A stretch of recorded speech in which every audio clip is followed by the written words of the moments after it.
Catherine Nasmith is next. Hey, long time no see.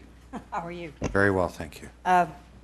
It was Catherine Nasmith and Robert Alsop, so you can take Robert Alsop off the list. Okay. He's ill today. I'm sorry to hear that. Yeah, well, it's going to be a kind of quiet Valentine's Day. Anyways, I just wanted to make sure, first of all, that you got our letter. This looks like this. Okay. I also have brought with me some copies of an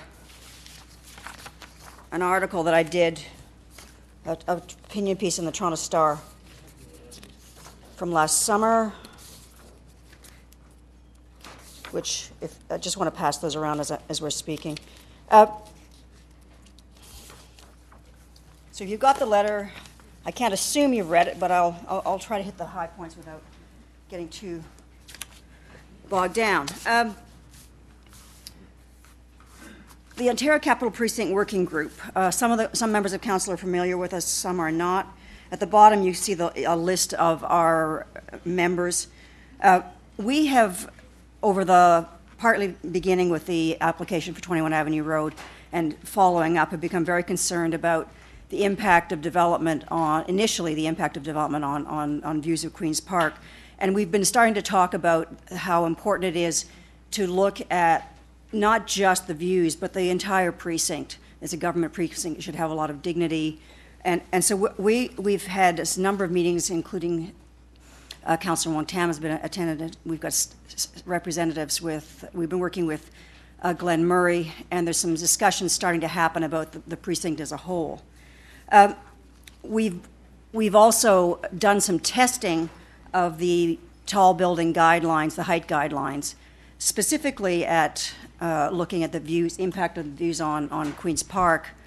And our concern, and you'll notice that the study recommends further study of various view sheds, and that through the official plan work, there's proposals to have additional studies and to look at additional views in the downtown.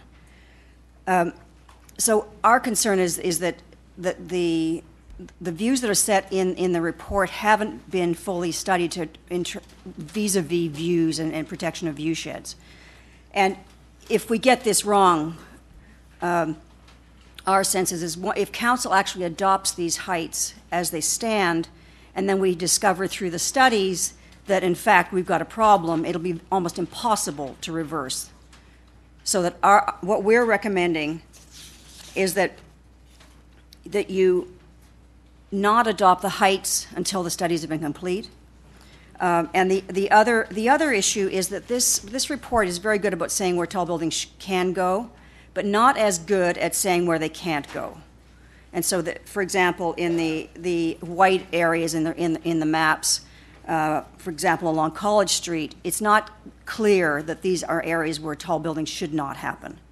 And we need to have clarification so that there's certainty in this, so that the report actually does what it says it should do, which is to say where we can expect tall buildings and where we can expect another kind of development, so that that's clear for the public and for council and for the development industry. At the moment, the report says we don't want development in certain areas, but we might get applications, and if we get applications, these guidelines would be applied, and that kind of invites people to apply and put buildings where they shouldn't be. So our recommendations at the bottom, that you defer adoption of the proposed as-of-right and maximum height until such time as the additional views protection and heritage protection studies have been completed to ensure that the tall buildings' heights are consistent with the study findings. And the second, that council specifically exclude tall buildings in areas not identified for tall building development or not part of a secondary area plan. So those are our two requests. Okay, thank you, Kathy. Are there any questions? Okay. Thank you very much for... Yeah, we're circulating this image just so you can think carefully about what might happen if we get this wrong. Okay, thank you very much.